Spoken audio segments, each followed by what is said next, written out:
my surface level shit be real like freaky shit. I ain't gonna lie. Okay. So I think that fits that movie. Yeah. So you out here making music for guys who want to take another guy's girl, basically. It could be.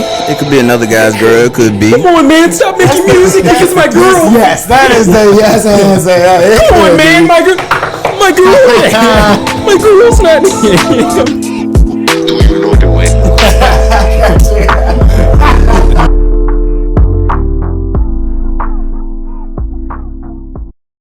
You ready, Nick? All right, everybody. Welcome to the 804 podcast. I'm Nick. Jesse. Alex. And It's always right when we start. who we got here today with us, y'all? Who is?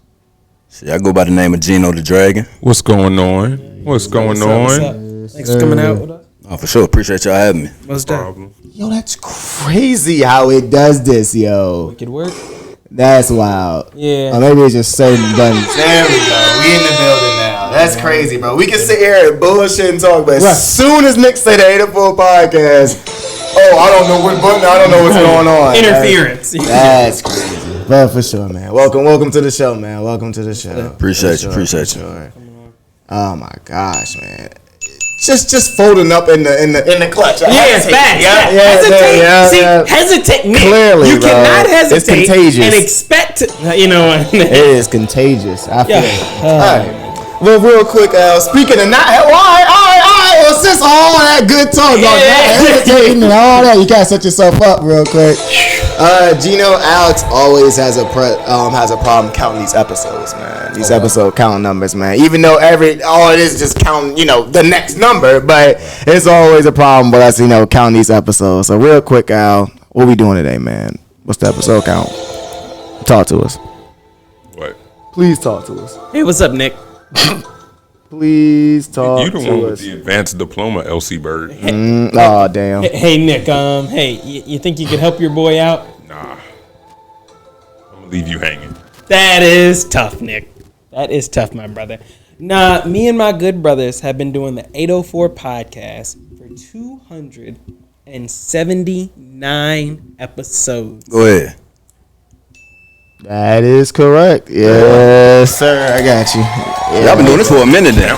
When y'all started? 2019. Mm-hmm. Right. Facts, man. There we go. Nah, man. From what? The VC library? Yeah. Right. Facts. Yeah. What, not supposed to be. Right. Yeah. Shout out to it. Right. Yeah. For sure. You guys. Yo. Hey, guys, this is our... Let us just finish this podcast real quick. Right. Oma was trying to come up in there. Yes. For sure. But real quick, we do another thing that we do after the episode count. We have the quote of the day, quote of the week, and this quote can be a song lyric, Bible verse, tattoo, IG caption, motto, saying, anything that means something to you, anything that you live life by. So just a quote to start us off for the day. I say this. I actually just tweeted this, John, right? Okay, bet. Believe none of what you hear. Believe half of what you see. And believe everything your gut feels. Okay. And I say, obviously, it's pretty self-explanatory, but I always like to ask, what does that mean to you, or why did that mean something to you, I guess? I mean, In your own words. believe none of what you hear. You can hear something from somebody and it'd be skewed because it's their perspective. You know what I'm saying? They might not even trying to be lying to you, but people got their own biases or whatever. And also, they could straight up be lying to you. So, you know what I'm saying? Don't go out the way and just believe it as fact when you first hear it. Believe half of what you see. You can see things with your own eyes, but it could be, your own perspective could be skewed. You know what I'm saying? Could not be real. And I say believe everything your gut feels, because 9 times out of 10, your gut, your instinct is going to lead you in the right path. And I think a lot of times we look at societal cues or try to be nice or whatever reason and not go with our gut, and that can be a detriment to us. You know what I mean? Okay. Yeah. Got to go with your instincts. Good or bad. Okay. Well said. Well spoken. Right. I was gonna wonder how long. Just stare at that man. Y'all been friends for all these years, and then Power, right? Yeah, the season finale of Power. That's what break niggas apart. Right. That's tough. I'm not rocking with bro no more. Right, yeah. That's tough, man. All right, well, real quick before we start asking questions and everything, give the audience a quick introduction on who you are and what you do, just in short words, real quick. Yeah. So go by the name of GenotheDragon, aka Big Geno Kane, the one and only. Shit, I'm an artist, man. Like an artist in the realest sense of the word. I put a lot behind my pen, and I stand behind what I'm saying, and I try to be authentic. And I think that's when I first got into music. I said if I'm gonna do it, I'm gonna feel deeply, I'm gonna speak freely. So that's what I live by when it comes to the music, for sure. I got a question. Yeah. When did you first get started into making music? Man, so honestly, it's fairly new for me. I started making music in 2022. I come from a filmmaking background though. Word. I used to make short films, used to write screenplays. My first job out of college actually was working on a movie called Lovin'. I don't know if y'all heard of that. Wait, yeah, the Jane. It's about that black and white couple got kicked out of Virginia for getting married. Yeah. So they filmed that here. Yeah. So we did a lot in Hopewell, Prince George, Caroline County, all that. That's what's up. Yeah, so I worked on that movie. I was an assistant to the lead actress, and she was real cool. She was real chill. She had never had an assistant before. I had never been an assistant before, so I think that's why they paired us up. But she would like get up and just go do her own thing. I had to tell her like, look, let me go get it before they realize they don't need me on set, type of thing. Yeah. So just got to be around, learn how to make a movie, kept making movies, and eventually I realized like my gift is in my words, like I said, my pen. And that's when I decided let me just try to do the music thing. One of my boys, shout out to Walt, he was a rapper for a long time. He went to the studio. I said, bro, like send me a beat. I'm gonna try to hop on something. He sent it to me. I wrote to that joint. I got in the booth, and then from then on, I just kind of like stuck with it. Yeah. No. I'll say this, Geno.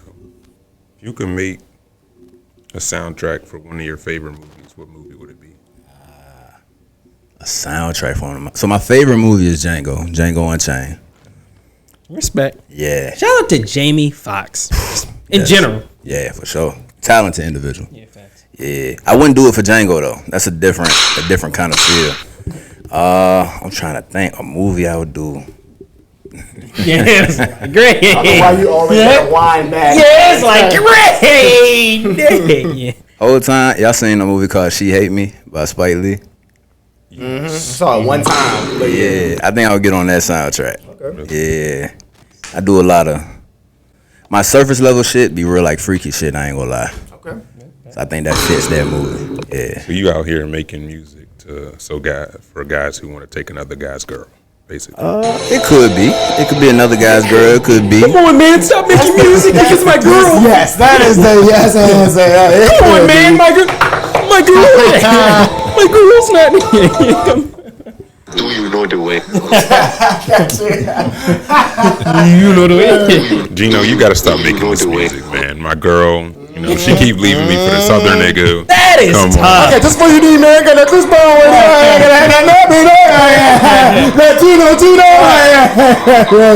bullshit, man. That is tough. What that boy gonna do for me, man? That nigga was T, man. Facts, man. Sure. What do you do? Okay, just hypothetically. Here we go. Yeah. So like, dude, hey, bro.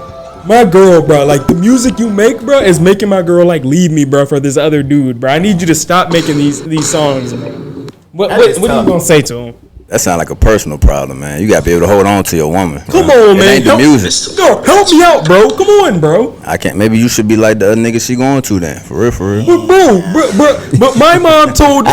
You know what you are? You're turning into that other guy. The other nigga. Remember you was like, it's always, in songs always the other nigga that's the worst. The other man can't do it for you. Like, the other man, like the other nigga. Lame, yeah. No, he is the worst. That's the actual boyfriend. That's the actual, like, husband. Yeah.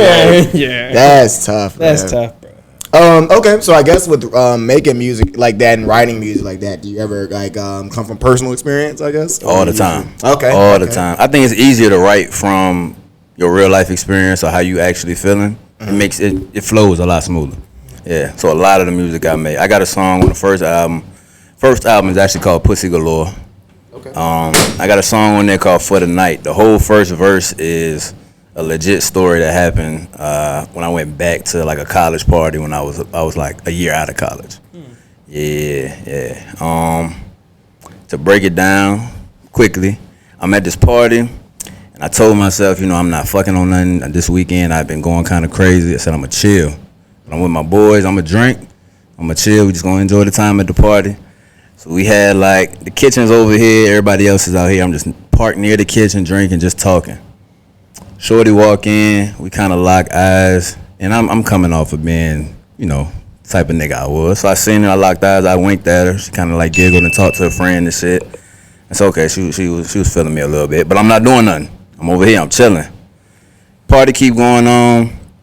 Another shorty come up. We dance for a little bit. She talking, she leave. The same shorty I seen when we first came in. She saw that shorty leave. She slid in 30 seconds after the fact. She came over and introduced herself. She like, what you doing when you leave here? I said, well, shit, I'm going back to my hotel room. What you trying to do?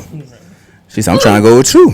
I said, all right, well, cool. I'll holler at you before I leave. So it was just too easy. You know what I'm saying? So needless to say, I didn't stick to my goal of not fucking on nothing that night. But I had good intentions, though. And that's all that matters. Great intentions. Yeah, you feel me?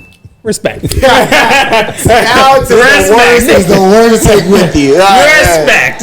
Yeah. The worst wingman. Yeah. You know what, brother? That's all right. Yeah. I knew what you tried to do. Yeah. But go ahead and, Next thing you know. Right. FBI, open up!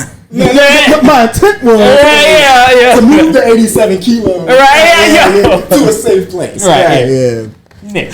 Okay. I'd say with once again making you ever because we asked a singer this question, but she was obviously a female. You ever think like your exes are gonna like you ever make music to like it's really like detailed, like they go 5 Why you put me in your song? Like Shawty just now, the Shawty at the party, she go so that was easy. I mean, yes. You were, I ain't gonna lie, by that story, yeah. So you never been worried about like people connecting the dots. Honestly, no. I've only had 2 girlfriends before, so it's easy to figure out who it is. I don't say no names or nothing in the music, but it's very specific to that situation, that relationship. Gotcha. Even if it's not an ex-girlfriend, if it's just somebody I used to fuck with, it's obvious who it is. But me not saying names, I don't think it's gonna be an issue. I will say though, 804 is small though. Yes, it is. Super small. Yes, it is. You can't go nowhere without somebody running into. Hey! You could live in Richmond and somebody in Petersburg gonna know your best friend, your homie, your homegirl, all that. A prime example of that was the goddamn state fair. Man, everybody and their mama, right? And it's funny because that shit's all the way out. Is it still going on? No, it's over with now. I think. It's only like a week, right? Literally today or yesterday it was over. Yeah. So, so it's so funny seeing everybody from Richmond or the different, like you said, the different areas, just all in one place. Like, what's good, bro? Hot with their girl and teed. I'm like, God, dude, what's going on, man? Like, damn, nigga. You got cotton candy in your hand, a big ass berry. What's I'm like, damn, nigga. Let me stop. That dude. It was nice seeing y'all. I ain't gonna do y'all like that. But yeah, I got one more question actually. Would you date somebody in the industry or somebody that makes music? Yeah, for sure. I would. Okay. You wouldn't see the problem with that? Or, I don't see no problems at all, nah. I think problems come with like individuals, but like not, as a general rule of thumb, nah. I don't have no issue. That was going to be my next question. Like, what are some of the problems that you see in the industry? Like dating and stuff like that. But, I mean, if you have another answer to that question. I was about to sign. Yeah. So shit, I'm married now though. Oh yeah. So I'm not Congrats, man. Yeah, appreciate you. I'm not out there like that. But just speaking on in general, yeah. I think it's fine. Okay, cool. I'll say this: what is the biggest misconception about you in general? Biggest misconception about me that I have I can't speak for everybody, but I know like growing up, a lot of people used to be. I had a period in my life where I tried to overcorrect, so I didn't want people to think like ill of me. I know people would be like fearful of me, big black dude, and I kind of like my chill face, a resting face, I guess you would say, may look mean. I'm a nice guy. I talk to you, just come say hi. I like to say hey. I like to I'm all about love, but I think the misconception was that I was like mean. But yeah, I'm real chill, real laid back. Yeah, He's a nice guy, Chad. nice guy. Right. Yeah. Let's talk about pussy galore, my guy. Let's talk about it. Let's talk about pussy galore. Yeah. What went into that project? What's going? So, I think the summer when I turned 24, that's when I got out of my first relationship, and I was just out here, like, doing any and everything. And that album is about that time in my life. So, I called it Pussy Galore. If you look at the album cover and you see the title, you're going to think it's one thing. It looks very surface level, but if you listen to the whole project, you get that I'm actually talking about using like sex as like a coping mechanism. Like that was kind of like a vice. So like I said, the title track is called Pussy Galore, and that kind of gets into like too much of anything will kill you. You know what I mean? Yeah, even if it's good. You know what I'm saying? Water, you literally need water to survive. Too much water, you'll drown. You feel what I'm saying? Example like that. But yeah, Pussy Galore is really, the first half of the album is very surface level, very much I'm out here fucking, enjoying it, boom, boom, boom. Second half gets into what that actually means for your real life. Yeah. I say five artists that I guess influence you to who you are. Ooh, my first favorite rapper ever was Lil Wayne. Okay. Off top. Respect. Yeah, and I can't even front and say like Lil Wayne like out the gate like 500 degrees. I'm talking like the first Carter, the first dedication around that time. That's not, oh yeah, this nigga got it, bro. So Wayne off top. I say right now, Kendrick Lamar. The way that he's able to make conscious music and still make it entertaining and relevant, and that you want to hear it. I haven't seen any artist that's able to do it to the level that he's doing it. Yeah. So in between Wayne and Kendrick, I say Jay for sure. Just the fact that he could consistently do what he does, not have to write anything down, and still make an impact in the community, like on the culture. Can't deny that. Shit, you said 5. I say Biggie too, because granted I was like a kid when Biggie was out, but if you listen to how Biggie was rapping at that time, nobody was putting words together and flowing like he was flowing. So I think he changed a lot of shit when he came out. My favorite album is Ready to Die. And that Ready to Die? Yeah. It's amazing how he was able to put all that shit together. Like, Yeah. what was I listening to the other day? Everyday Struggle. Yeah. That second verse is possibly my favorite hip hop verse. For real. See, now I gotta go back and listen to it. That shit. Okay. Right. And this is the thing. Life After Death was a great album too. He only had 2 albums, and both of them was like classic albums. Yeah. What a way to go. Yeah, for real. And then I think just off of influence, I put Pac in there. Pac wasn't he didn't play around on the beat as much as Biggie, but everything Pac said, you just felt that shit. You know what I'm saying? Whether it was something like I Get Around, which is like a fun record, or it was something like Dear Mama, Brenda's Got a Baby. You know what I mean?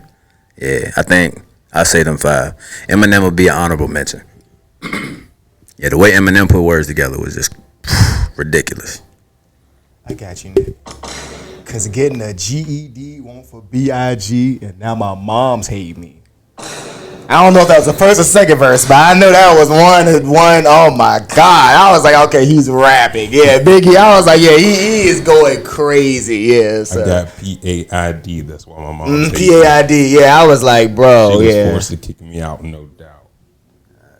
He was sad. Is Biggie your favorite rapper? Yes. Word. Yeah. I'll say this. What do you think is the best Jay-Z song? Ooh, that's Jay-Z's song. I say my favorite Jay-Z album, Blueprint, is great, and I think Kanye production got a lot to do with that. No, I mean, not knocking Jay at all, but my favorite Jay album is the Black Album. And what more can I say? If you look at that song for the time that it came out, remember he was supposed to be retiring. He said, "This is my last album." What more can I say? Kind of encompass everything that you need to hear from somebody saying, "This is my last album." So I can't say it's his best song, but I say given what it was about and what that album stood for, yeah, I'll say that one. Like, what you got? Is You Don't Know. You don't know. Okay, that's all Blueprint. Yeah, I got you.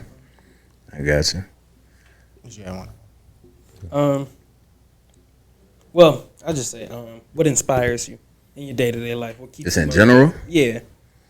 Honestly, I'm inspired by people who are authentically themselves. Yeah. Particularly if they are enjoying themselves. If there's a smile on their face, if they're happy, that inspires me for sure. Man, 'cause I told you, like early on in life, I kind of had to overcorrect and try. Didn't have to. I overcorrected and tried to make sure people were at ease around me, meaning I wasn't always authentically myself. So seeing people that are, it inspires me to continue now. Just be you. You know what I mean? That's right. Yeah. I guess explain to us the dragon part of your name. Honestly, it's a couple different meanings of that, right? So I smoke heavy, so obviously dragon there. Being a rapper, spit fire. I'm nice, dragon. Another thing, two things that most people don't know. So I'm like a hot natured dude. So like, you know how the normal body temperature is like 98.6? Mine stays at like 99.3. Like going to the doctor, like before doctors would say, well, he, as a kid, it's not quite a fever, but it is higher than whatever. We had to tell him like eventually, no, that's just him. He's just hot all the time. And then the last thing, I like fire, bro. That's like my favorite element.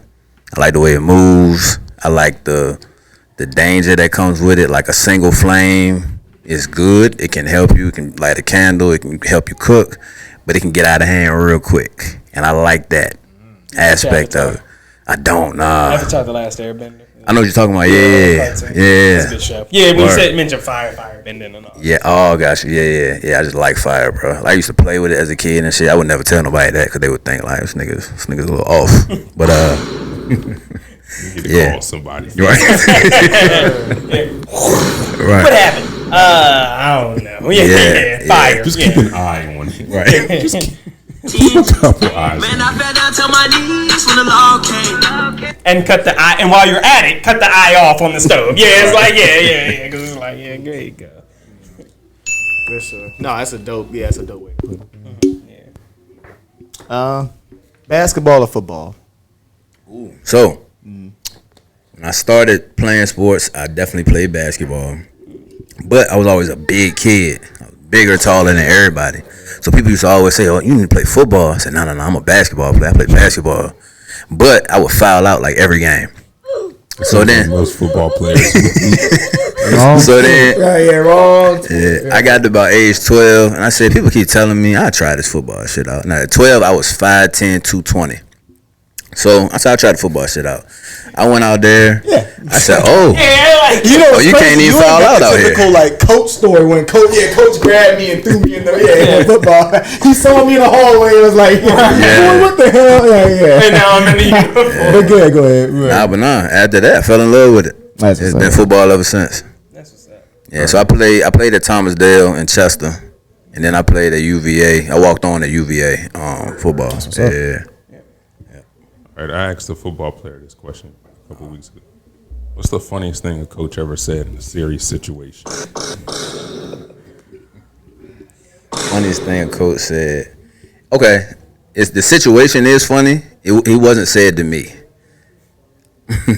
A quarterback got hurt, so they were sending in the third string quarterback because our second string quarterback played defense.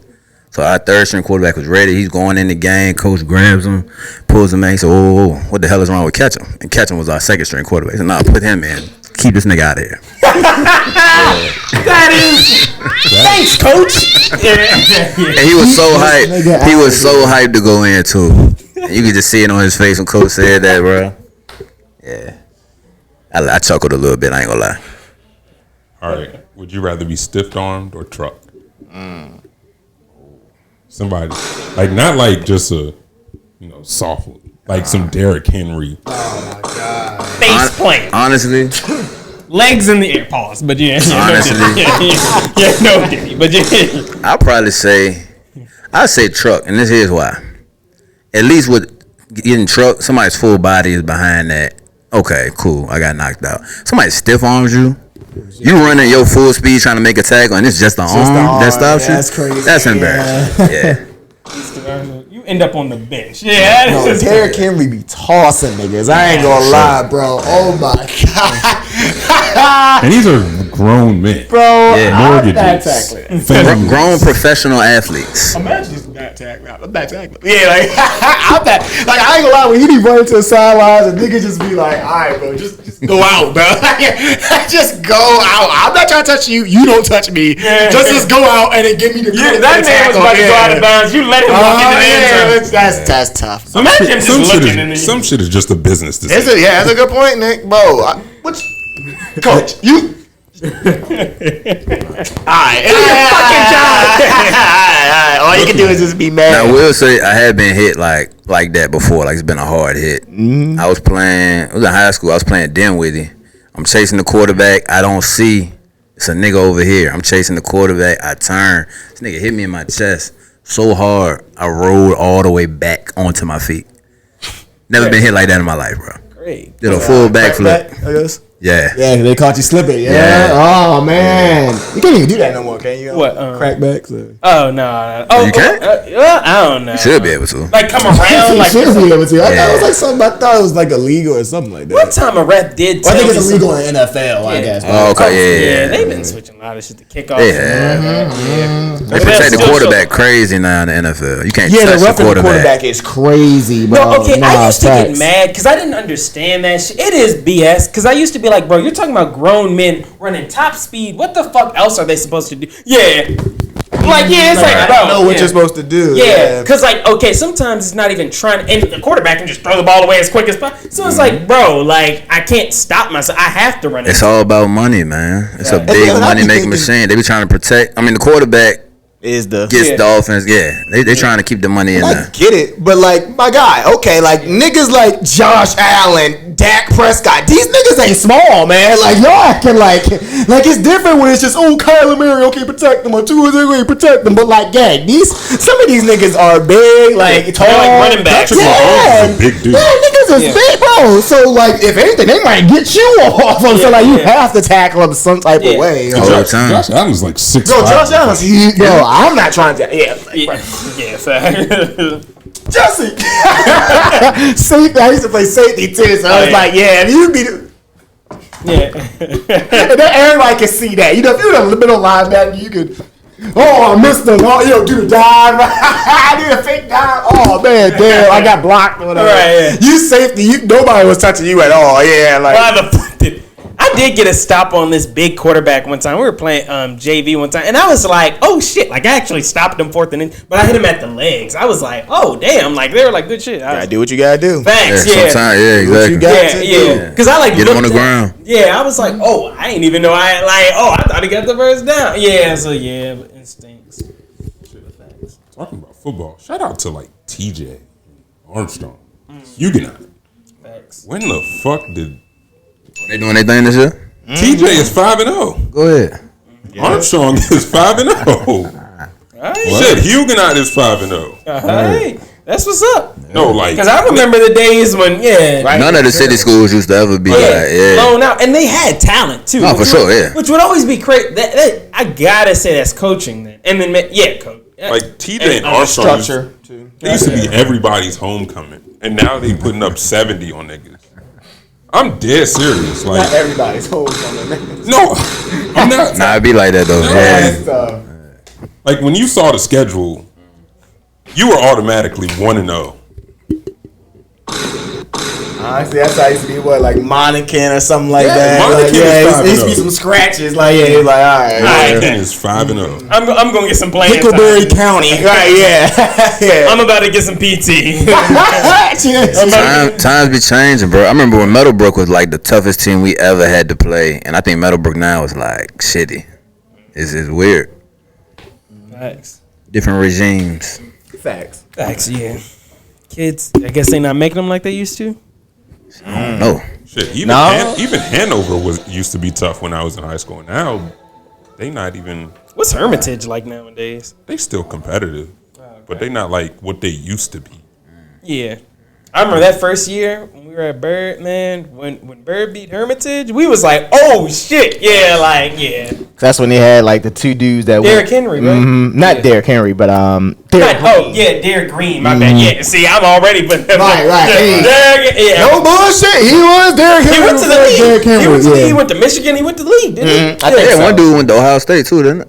From Hermitage. One of them. It was either the quarterback. I remember the quarterback and the running back was nice as fuck. I do remember that. Like they were on TV type shit. Like I remember that. He was the number one recruit. I was like, God, because he was starting in like the All American games. So it was like, nah, he was nice. The truth, yeah. He was nice. When we beat niggas, remember when niggas was talking like I was hearing through the grapevine and shit. Niggas was like, yeah, y'all beating Hermitage. Some niggas was like, nah. Yeah, I remember that. Like, bro. Because I think that's another thing too. We used to. I mean, we were only freshmen, but I think we lost to them a few years back, or those are our roadblock to get to the next level. Yeah, to get to the. Because think about it, that one the states or nothing. That was just one playoff game to get to the. You get to play the beach teams and all that, and that's when you. That was all. Yeah, so niggas used to treat that like the Super Bowl. Right. So I remember that. Yeah, they was always tough. They always had a tough time. Facts.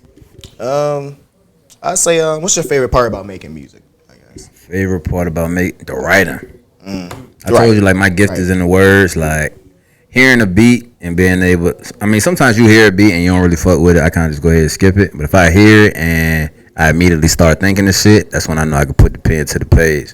Perfect example, on Pussy Galore, the last song on there is called One and Only. That wasn't even supposed to be on the album. I heard that beat. It's like a sample from it's a group called the Fascinations in like the 60s. Yeah, I heard that beat and that sample. I said, oh no, I gotta write to this now. Ended up putting it on the album. So yeah, the writing piece for sure. I'd say, do you have anybody like proof hear your music before it comes out? Yeah, I got a team. Right now, small team, still building. Me and two other people. I always bring them to the studio, not necessarily while I'm making the music, but after the fact, so they can hear it. You know what I'm saying, with the speakers and all that. I bring them through, let them hear it. They give me feedback. Sometimes it's something I change, and then sometimes I'm setting my ways on it. Like, yeah, this is going out this way. Yeah, but it's good to have that. It's good to have that team, that feedback before you actually put it out, for sure. I'll say this. Through the time you've been making music, what's your biggest fear that you had to get over? Honestly, performing.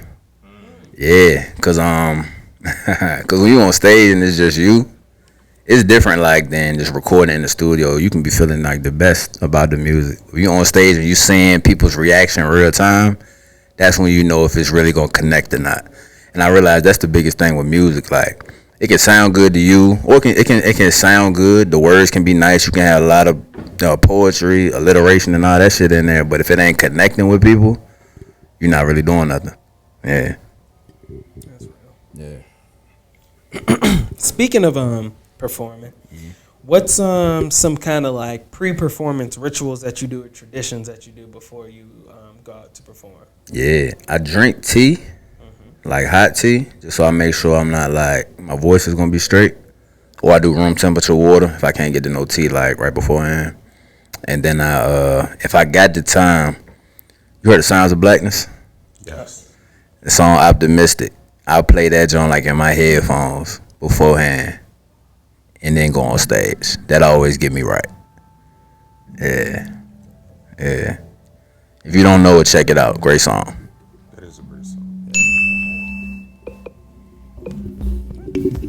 I still want next questions. Probably one of the last ones. Can you respect an artist that doesn't write their own lyrics? Yeah, respect them. Or rapper? Yeah, how about that? Oh, rapper for sure. Cause other genres they don't really matter. I say short answer, yeah. Cause like Kanye, Cardi B, they make good songs. They don't necessarily write everything that they do. They make good songs. Now, can I consider you the best rapper alive or one of the GOATs and all of that? No. You can't be in that category for me if you don't write it. Because the talent in rap is the pen. You can sing, you don't got to write that. If you can sing, the talent is in you actually singing, your vocals and all that. Rapping, I can give my daughter 2 years old, I can give her some words and tell her do this on this beat and it's going it's gonna sound alright, but yeah, that pen is the main piece for me. Facts. Yeah, imagine they take the beat away. That'd be it. Oh my god, that'd be over with, man. Whoa. What happened to the beat? Don't leave me, y'all. No. You know the way? Do you know the way? Do you know the way? What's the realest advice you've gotten so far? In life or in music? Both. One piece of advice I've gotten is to take advice and not orders. Meaning, hear people out. If people want to say something to you, you don't have to necessarily take that as fact, right? So somebody gives you an idea. If you can apply it to your life and it makes sense and it pushes you in a positive direction, by all means use it. People tell you something and it don't apply to your life, it's not going to help you in any way, don't feel obligated to use that advice or consider it advice and not an order. Yeah, honestly, okay, I say that for just life in general. In terms of, I'm gonna say artistry in general. When I was working on 11, I got close with the director. His name is Jeff Nichols, and he told me in making art, it's two things you want to keep, because you're gonna always have a bunch of extra shit, because you piecing things together to make the best possible outcome. He said only keep what is precious and what is necessary. If it's necessary for the story you're trying to tell or necessary for the picture you're trying to paint, it has to be in there. If it's precious, like if it means something to you, it's very significant to you as an artist, authentically, keep that shit in there. Everything else, cut it out. Yeah. Bro, I gotta ask, bro, what you got in this jug right here? Cause it look like corn liquor. It's water, bro. It's water. It's water. Corn liquor is crazy. Yeah. But real ones know. Yeah. That's funny. Last question. What one good thing about Richmond music scene or creative scene? One bad thing about, or one thing that can be better? You gotta stop saying bad. Yeah, one thing we can improve. Fuck that. What's the worst thing about it? What are these? Positive thing. Yeah. Like I said, I had a longer history with filmmaking than music, but since I've been in music, I've noticed that people are willing to collaborate with one another that I've seen. I actually wanted to get more into collaborating with other artists. That's a positive. The negative, or something that could be better, I feel like Richmond has this, I don't know if it's drill music or if it's just like a lot of the same shit is like in this category. I don't know if you call it drill music or not, 'cause I'm not hip to all of that. You got that side, and then you got like, not conscious, but you got like the people that appreciate the older, like the 90s hip hop. I've seen both segments, and it's kind of just those two. I don't see much variety in Richmond. I would like to see that improve. I would like to see more artists be, again, authentically themselves and not necessarily chase what's already out there. Because I think if you look at, like, take the 90s, for example. Everybody that came out, I ain't gonna say everybody sounded unique, but for the most part, everybody had a different sound. Whereas now, and not just in Richmond, but like now, a lot of artists come out and it sounds the same. The music sounds the same. The beat sound the same. You don't really know what niggas is talking about. It sounds good. It's a nice vibe, but like the lyrics aren't. I mean, hip hop was still fairly new in the 90s. Fairly new. I say that. But to that point, it should be, based off that, it should be, the longer that it's been around, it should be more unique aspects to it as opposed to a lot of people sounding the same. I think really, to be honest with you, the internet might have played a factor in that. Because now, you know how before, like, different regions had different sounds. But now you got, like, New York artists sounding like Atlanta. You know what I'm saying? Whereas it used to be, you could tell, oh, this nigga from Houston, oh, this nigga from LA, this nigga from boom, boom, boom, boom.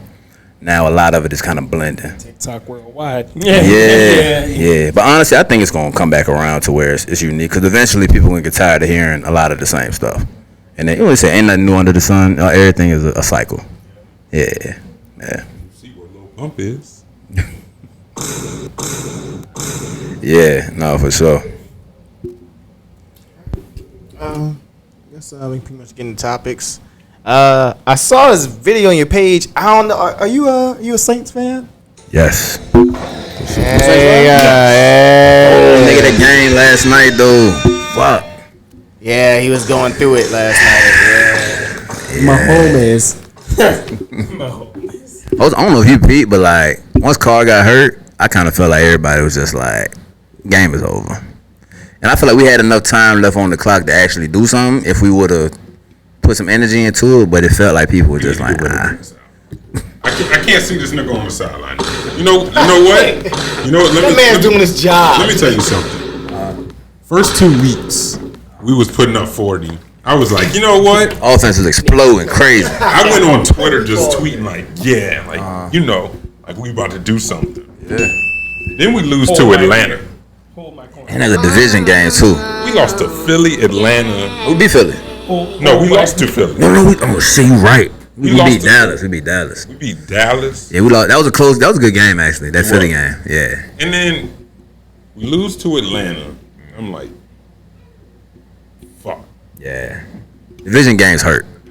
Yeah. I just hate Atlanta. Oh, for real? Not the city. No, I got you. Yeah. The Falcons. Great. The only Atlanta Falcon I actually give a fuck about is probably Michael Vick. And then we lose that game last night, and I'm just like, yeah, that's it. We got Tampa Bay this week, though. Yeah. You know, Lattimore, Mike Evans. Yeah. I think we can pick it back up on this one. I got to see what's up with Carr, though. Because what they said was like an oblique injury or something like that. I think so. I feel like he can bounce back from that. I guess I'll ask the question, how you from Richmond and you a Saints fan or whatever? I got great answer for that, John. So Washington D. I always had like some type of facial hair, like so I had like the little chin strap beard when I was 12. So I don't know if you remember when Reggie Bush was in college, he had the same kind of look. So people just say you look like Reggie Bush. Okay, cool. He got drafted. Went to the Saints. Yeah. I said, okay, well, this is my team. I didn't have no football team before. Like I said, I wasn't really playing football until middle school. I said, okay, this is my team. And then just stuck with the team. Even when he got traded or we went to like Detroit or Miami. He went to Miami, I think. Yeah. Even when he left, I said, nah, New Orleans is my team. And then 2009, we won that Super Bowl. Mm-hmm. Same year we won the state championship. The shit out great year for me. Yeah. Great year. Crazy. That was the Colts, right? Yep. Yeah, I mean, it was like pick six. I mean, remember, Jesse, because we weren't even watching the game. Like, it was just. I don't think they didn't beat the brace off them, but they. It was not like a terrible game. Like, no, we won 31-17. Oh, okay. You got a great memory, bro. Yeah, I couldn't even tell you the score of that time. I just remember it not being close and like they dominating like. And it's Tracy Porter taking it all the way. Yeah. Touchdown, New Orleans. It was like, great, go, bro. This game is. I'll tell you how I got to liking New Orleans. Talk to us. I remember this vividly. It was like maybe like 12 o'clock at night, right? You know, I keep the TV on at night sometimes.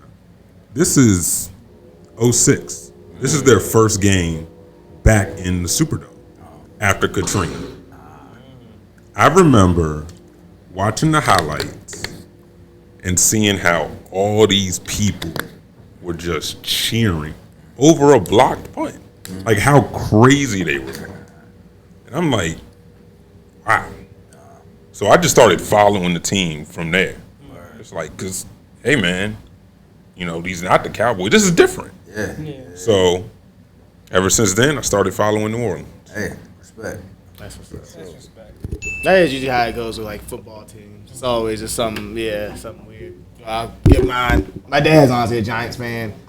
I don't even know his story that much. I think it was like around when they won the Super Bowls in the 90s. And he was like, yeah, I didn't want to be a Cowboys fan.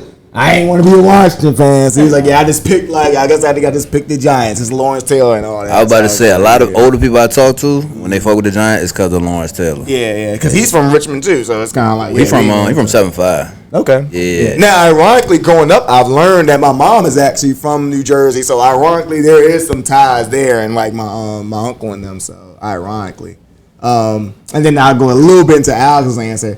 It's funny. I started off as a Steelers fan because I like their colors. I ain't gonna lie. I still do. I ain't gonna lie. The black and yellow. I was on the black and gold. I was like, that shit is sweet. So I'm gonna be there. And I think that was around when they won that Super Bowl too. So I was like, I'm gonna be there. I think I even had a jersey.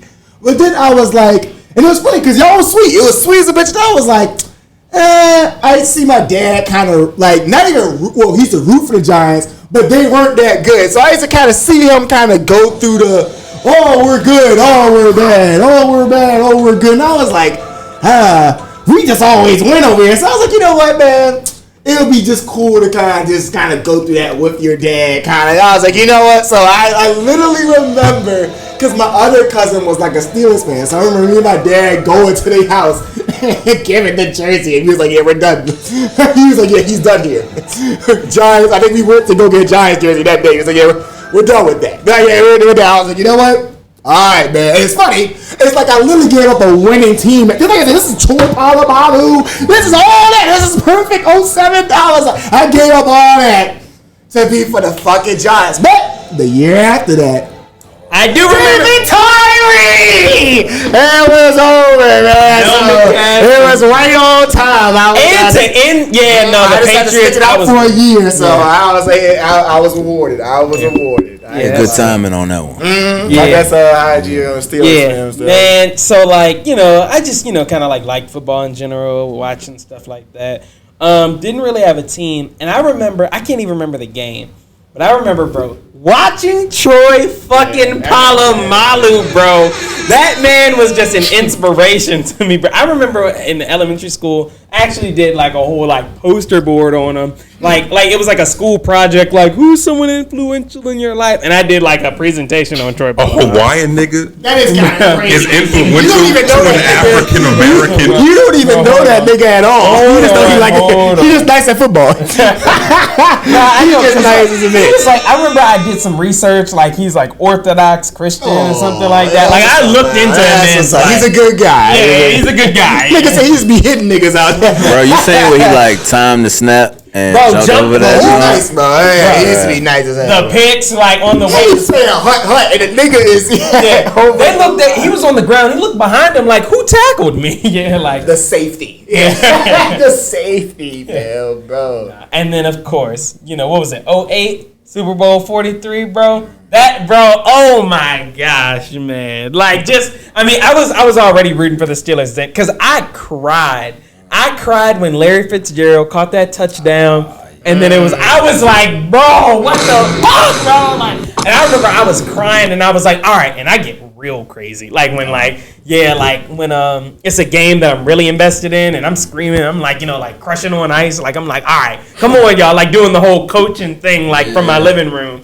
And I'm like, so yeah. And then my favorite play in NFL history in general is James Harrison's 100-yard interception return, bro. Yeah. That shit, the entire team put up, bro. Like, that man did not think he was going to run that. That shit was different. Yeah. It was. It really was, now thinking about it. I couldn't even tell you how many yards he actually ran because it wasn't no straight line. Exactly. Yo, somebody was just telling me about that the other day. It's more because they were like 120 some yards. I was like, what are you talking about? He just ran. Because I think it was like somebody threw a pick in the end zone and some dude ran all the way back and they called it back. Yeah. So like they had to walk. It was a Ravens game a couple days ago, and he had to literally walk back with the other dude because it's kind of like damn, like call it all the way back off his ball. So they were like, yeah, he's walking like 140 yards right now. And you got, bro, we used to run, 40 yards in practice or like 30, bro. Running a whole 100 goddamn yards. A linebacker. And full speed, because niggas is chasing you. Yeah, Larry Fitzgerald. Yeah, he was the last tackle. Yeah, he was on and you know what's crazy? That tackle, Larry Fitzgerald might be the reason he got the touchdown, because when he caught him from behind, he slid like, okay, so his knees landed on Larry's pause, but so he rolled into the end zone. Yeah. So he might have actually went down, but he caught him and then they rolled in the end zone and he just laid there. I love the effort. Yeah, facts. And that was the difference of the game. Without that score, and they probably would have got a touchdown. The Arizona. So he ran it all the way. Not only did they stop the touchdown, they got it. Turnovers always make a big factor in the game, especially at that level. Facts. Yeah. Whole time, speaking of that, you see my man, the D tackle, when he got that pick last night, who was running it back. No, I didn't see that one. I think yeah. So I say this: we always talk about happiest memory for our teens. You know, what's y'all worst memory? That's actually. I got a few, but I mean, I know one. That's a good one. I fucking know one. You go ahead. Fuck, man. Fuck! We would be in a completely different situation right now. Like, it might be one of my happiest memories. Mike Wallace, whatever Super Bowl it was where we were going up against Green Bay, and he missed a touchdown catch in the end zone, and then Rashard Mendenhall fumbling, because, what was it, Clay Matthews made him fumble. In that Super Bowl, because we could have, because here's the thing, the reason why Super Bowl 43 was so big, such a big deal to me, we were the first team to get 6 Super Bowls in the NFL. So, like, that was huge.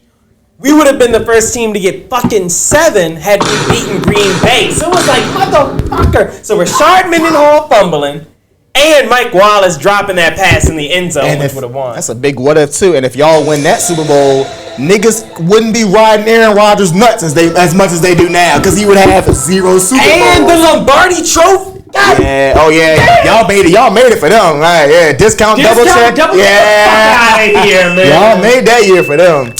All right, I'll go to mine. Oh my God. Oh, fuck that. No, the funny thing is, y'all would think mine is sweet. Fucking Deshaun Jackson, man. The miracle at the Meadowlands. When that nigga, the joke where they punted it to him, he dropped it, picked it up, juked the nigga, and ran all the way. That shit was weird. Let me give you the backstory. Number 1, division game, so it's always important. y'all was up like Up the whole game. They came back by like 20-something. Yep, I was sitting there watching it with my dad. Once again, one of them pain moments. So we're watching and we up, whatever. Well, I cried because I'm like, bro, okay. When you see a comeback happening, you just like when you're playing 2K or something, you just okay. All right. Call it time out. Yeah. Okay. Time. Okay. When they scored again. Okay. All right. If they score, they score one more motherfucking time.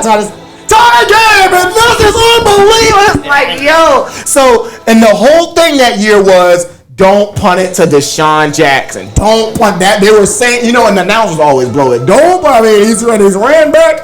Something's always on. So this season, and that was when niggas was doing Deshaun that shit for Jackson real. was nasty them years, bro. Oh my God, bro. He punted straight to him. Not bounds. Yeah, dropped it, picked it up, spink. Go, and I thought he might even did the misdirection joint when he faked this way and go all the way the other way. And Deshaun J picked that bitch up, put it in the end zone, and it was our house. Oh my God, that was before MetLife. So yeah, he shut that bitch down, playing that bitch, and it was an important game because we were trying to make the playoffs. Knocked us out of playoff contention. That shit hurt. Oh that my type God. of punt return was the shit we used to see in high school. Yeah, yeah. Like I said, if I was a Philly, and that's why I hate Philly to this fucking day. Y'all wonder why I can't. Fuck Ben Simmons. Fuck Fresh Prince. Yeah. And I love Fresh Prince. I love everything. I love Meek Mill. I love Philly. The goddamn, I can't stand the Eagles, bro. I cannot stand them. That's nigga said fuck Fresh Prince. I imagine nigga going to a Philly game just running out there saying fuck Fresh Prince. Yeah, I wouldn't do that. No, hey, buddy, you might want to sit down. I understand how I get real. Hold on, wait a minute. Y'all thought I was going to do I understand how I get out there and say, I can't do that. Yeah, you got one, Geno. Both y'all gonna have, similar. Right. So you go ahead, bro. Oh, Nick. Better than the Patriots. I could give a fuck about the Beastquake. You got an easy one. I could give a fuck about the Beastquake. I could give a fuck about the loss to San Francisco. I could even give a fuck about that loss to Minnesota. But if you're telling me that missed pass interference call did not anger everybody in New Orleans, that was the one that we played the Rams in the NFC Championship game. Wait, was that catch where that was? Let me tell y'all something. Yeah, when he literally hit the nigga and then they didn't call. He literally slapped him. We have seen crazy. Calls that get missed. That it's like, okay, crazy. well, that was crazy. You cannot tell me we don't go to the Super Bowl and beat New England. That was crazy. And they were like driving down the field. You cannot convince me if we win that game, we don't beat New England. Actually, I would agree. I was rooting for y'all that year too. It was a Howard Gronk. Tom Brady was pretty And that was the year that and our and we would have still been. Our defense was on fire. Our offense was clicking. Mike Thomas was having one of his best years. Drew Brees was still killing it. We had crazy. Alvin Kamara, Mark Ingram. Yep. Oh my God. Y'all was going crazy. Y'all might even had old boy, Honey Badger. Oh, Tyrann Matthew. Maybe. Wait, not Okay. No. But nevertheless, yeah, I remember man was team, nice. Jimmy Graham there too. Was Jimmy Graham? No, Jimmy Graham wasn't on. He was going it. Okay. But that was a good team, though. I remember. Oh my So God! I think Drew Brees had he broke I don't know. He broke one of the records that year. So, he was going win. crazy. He was going crazy. No, that was a really bad miscall. Like Drew, it's the worst miscall. I don't know. You know when niggas be like, the ref had the parlay on it. That's a full parlay, right? That's a full that shit. That's crazy. Like, no, I'm not even going. That's not even the worst part. So. I saw it in the interview. The NFL had called Sean Payton and said, "Hey, that call should have been made." I don't give a fuck. Don't call me. Our bad. Don't call me until August when we are in training camp. I don't want to hear shit from them. But they gave y'all a rule, Nick. They gave y'all the replay rule. Fuck all that. And I think at the end they gave y'all the replay rule, and you can overturn or you can look or you can. It's funny because you can do all that. Rule come from that? I think that literally came from that. I think so. Like it's like but they'll implement. We had Demario Davis and then Cameron Jordan. Y'all had a good team, bro. I ain't gonna lie. Y'all had a really good team that year. That's why that shit was really crazy. And then the crazier part about that, Nick. I'm sorry.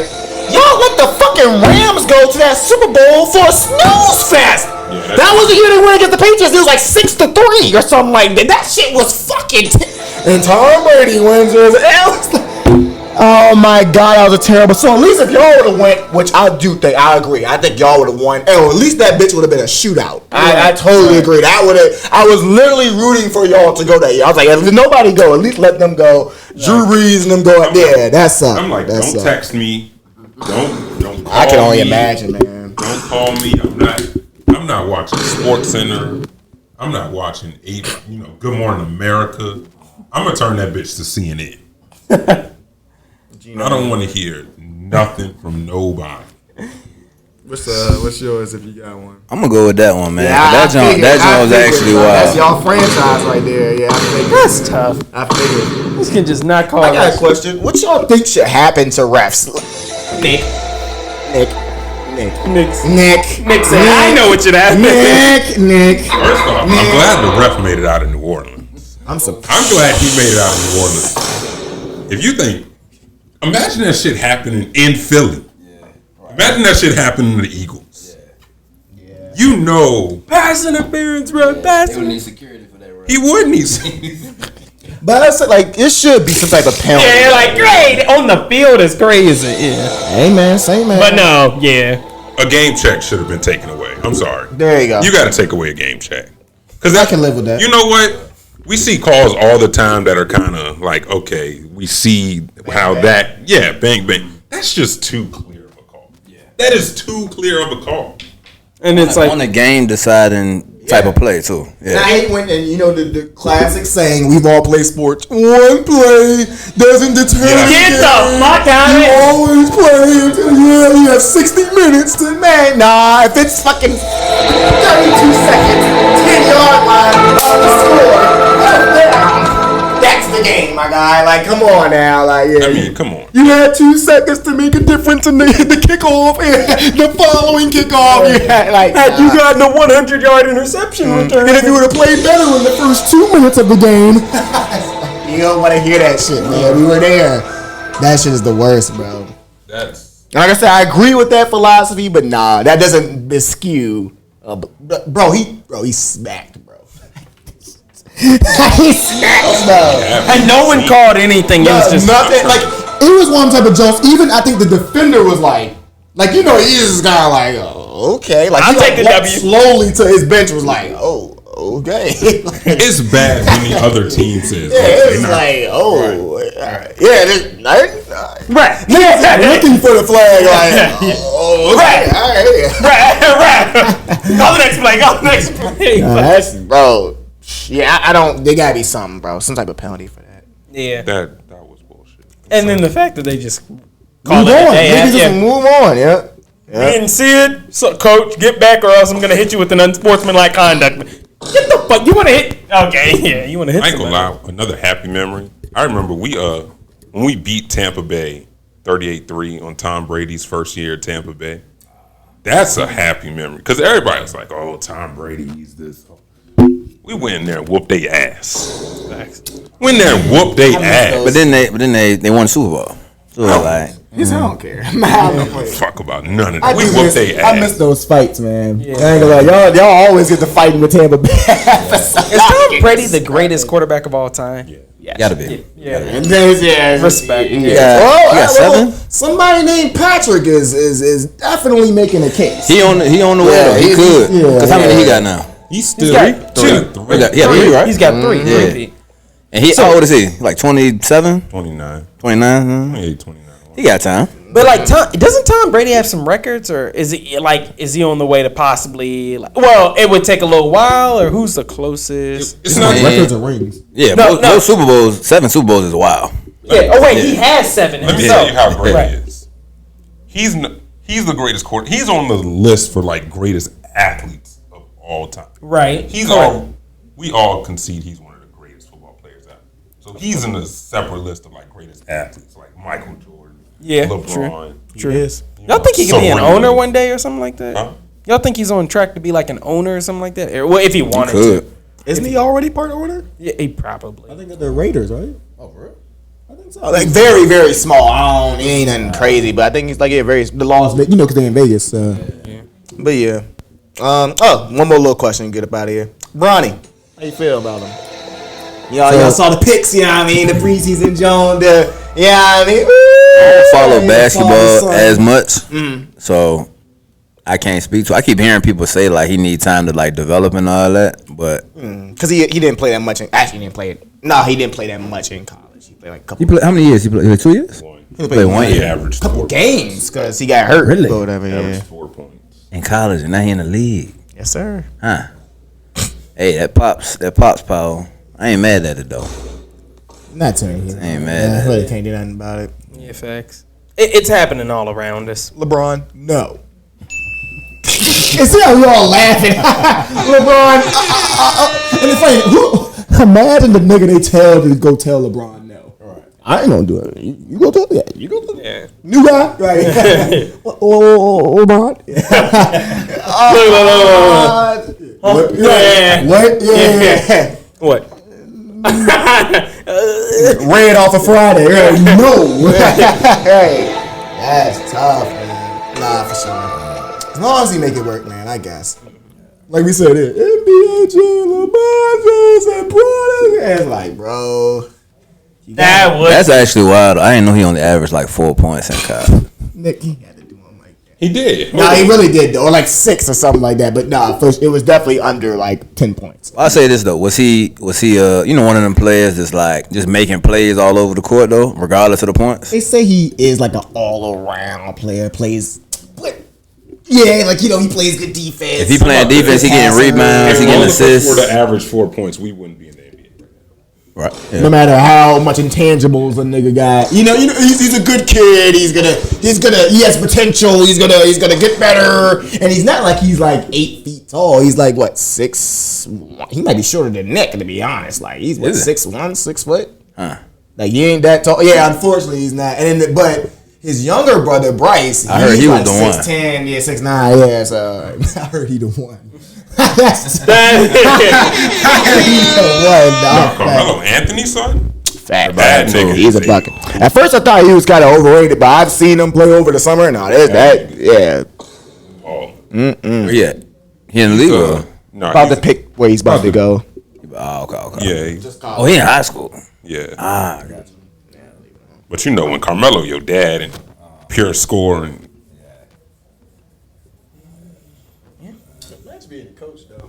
You the little league, like, cause most of the time they'll pull up, Carmelo pulls up to Cayenne's AAU game. Yeah, you just. Yeah. All the time looking at Bryce and Bronny though, I always peep. The younger brother is always, regardless of the height and all that, the younger brother is always the one that seems to like outdo the older brother, cause he always growing up, always trying to match his older brother. So he always working harder. And he can learn from his older brother. So like it's like you can learn the stuff younger of what your younger brother or older brother is doing. So it's like LaMelo Ball. They say it's kind of better than Zion, even though more so due to injuries, but they say he's a little bit better. The Nasus and Giannis, How do you? Quick sports question for you. Nick, you didn't have to leave the Nasus into the coop because they be like y'all don't know, but Giannis. Everybody knows Giannis. His brother, he's on the team, ironically, but he's not that good. Like, he literally has compilations of him just like fumbling the ball. He never gets in unless it's like fourth quarter, up by 20. Like, he really rides the bench, but he's there because. Oh, what team is he on? He's on the Giannis team? Yeah. On the Bucks. Like, you can look there. So like, I think he's his older brother. Yeah. Like Giannis is younger than him. Yeah. You see what I'm saying? Like, so he younger brother. And then, like, apparently too, when it came like his Nike deal, like he got him a Nike deal, like I mean, I'm not hating on it. I'm talking strictly basketball. So everybody say like, how you gonna get mad at LeBron if Giannis is doing this? Because like, bro, everybody says if he wasn't on the Bucks, he just wouldn't be in the. One of the guys that keep the warm ups on. Stop, y'all.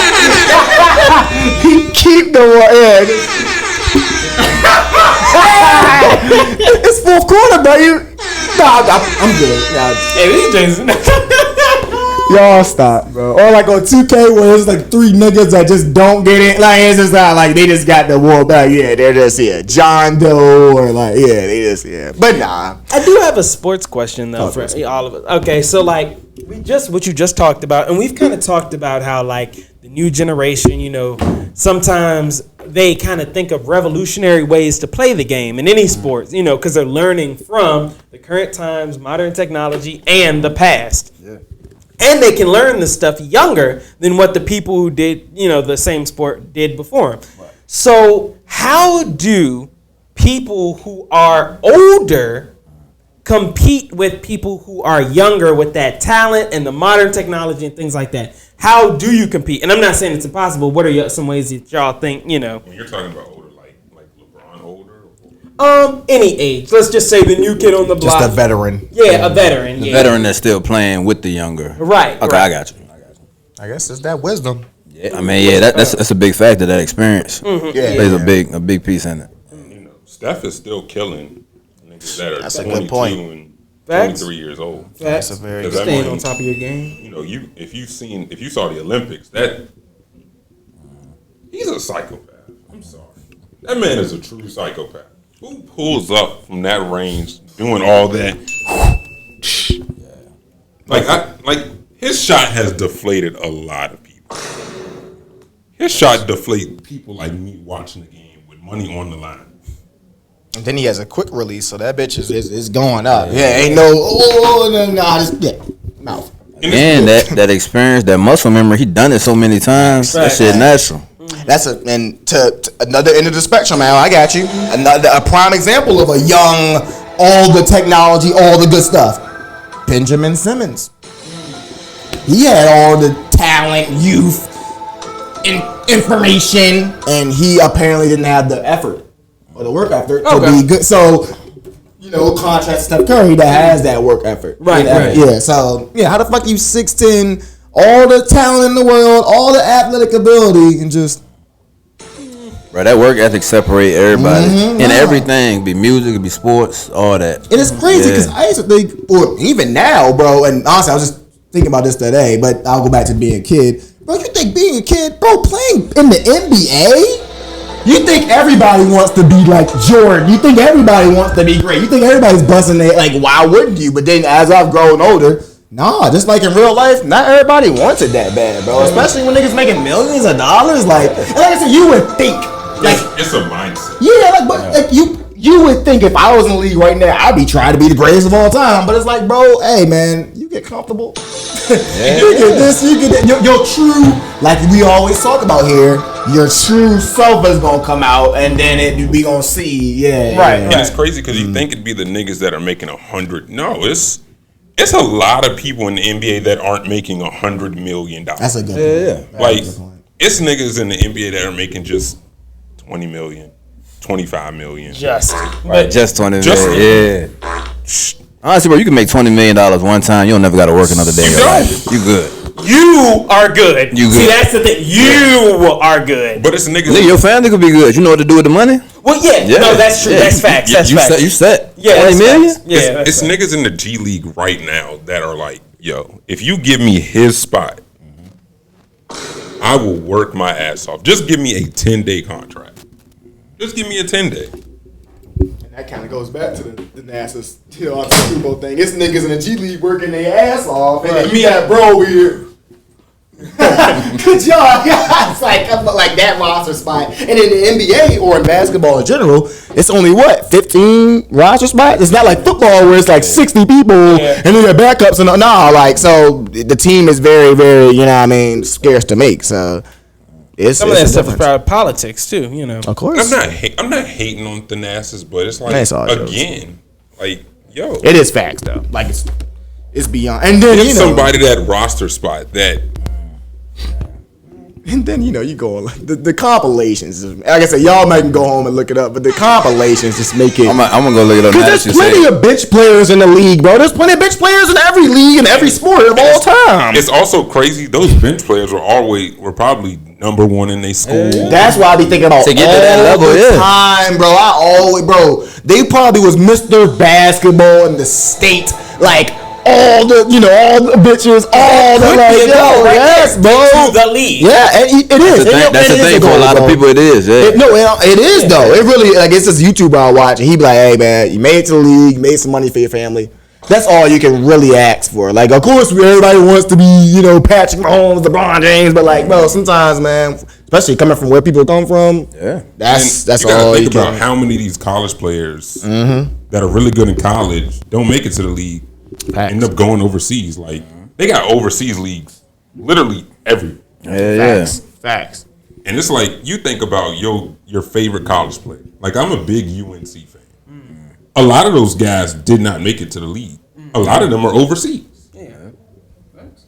You still a pro. Yeah. At the end of the day, still making money. Make your money. Come back home in 5 years. You shut up. Yeah.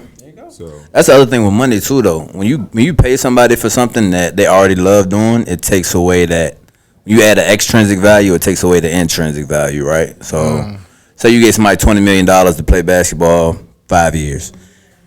The next 2 years, you say, I'm only gonna offer you $1 million. Now they're like, well, shit, I'm not gonna play for $1 million. This is a game you've been playing your whole life for free.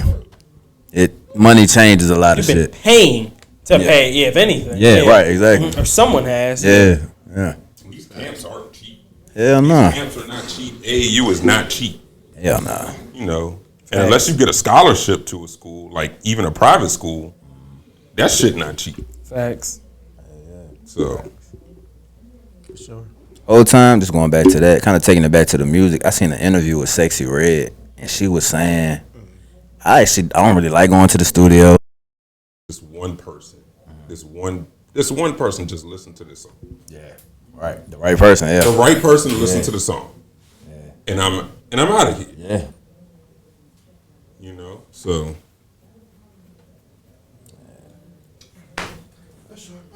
The whole time. Oh, what's up?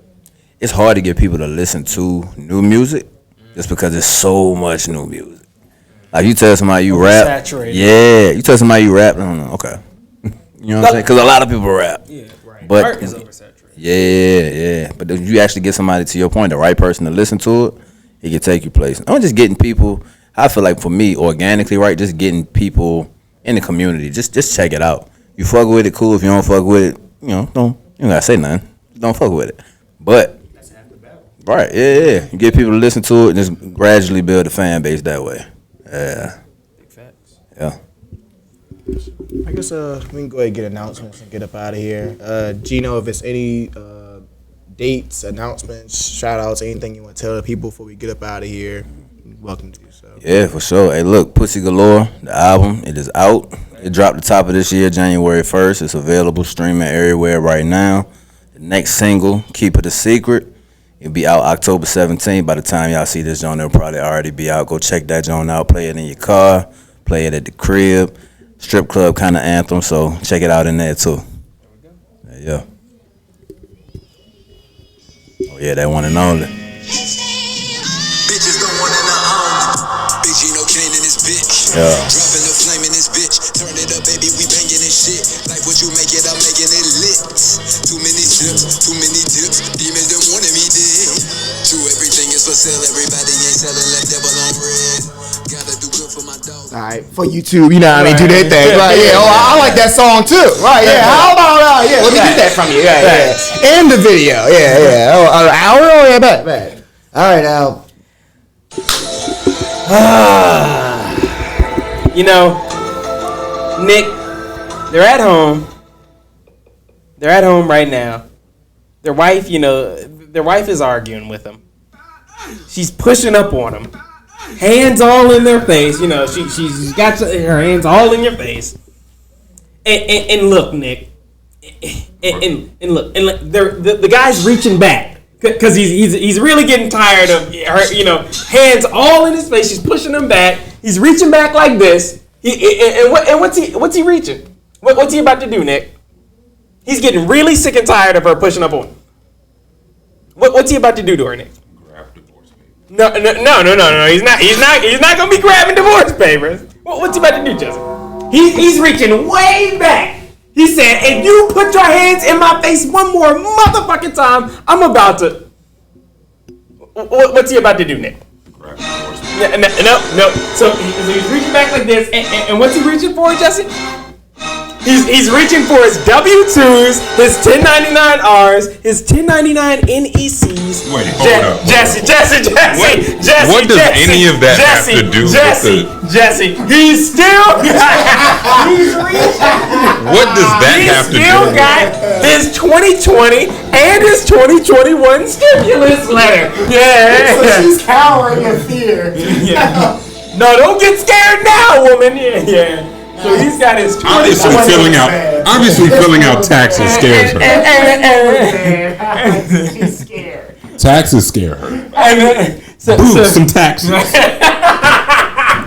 At least the way you do it. Right. So Jesse, so what does he need to do, man? What does he need? A lot. No, real quick, man. Hop in the whip. Right. Real quick, hop in the whip, man. Turn on that Pussy Galore by my man GenotheDragon. Yes, sir. Slide down Southside Richmond, Hall Street Road. Where we pulling up to, brother? 2650 Hall Street Road. That's 2650 Hall Street Road. Fiscal Fitness Tax and Financial Services. That is Fiscal Fitness Tax and Financial Services. My father's business, Derek L. Alfred. Been doing taxes over 30 years. And Nick, you might see your boy in there. Filling out a police report. Doing taxes very professionally. Because that's what we do. But yeah, my dad, he can get you hooked up for with retirement planning, annuities, and for all you business owners out there, we don't just do personal taxes, we also do business taxes, y'all. So like I said, the phone number is 804-321-5766. That's 804-321-5766, y'all. Love you, Mom. Love you, A. Love you, Dad. G, man, appreciate you. Appreciate y'all. Most def. Nick, proud of you. J1 Day 1 stuff coming out. Shout out to everybody who helped us with our project coming out soon, y'all. And yeah, The Hacker. Y'all check it out. And yeah, Nick. Shout out Lancaster Movie. Most def, proud. More stuff to be coming soon. Still in the lab cooking up stuff. Sorry, y'all, I'm a perfectionist, but shit is getting done though. I will say that. Shout out to city football schools, man. Shout out to city schools, man. I'm glad y'all are improving. I appreciate. I love seeing y'all win.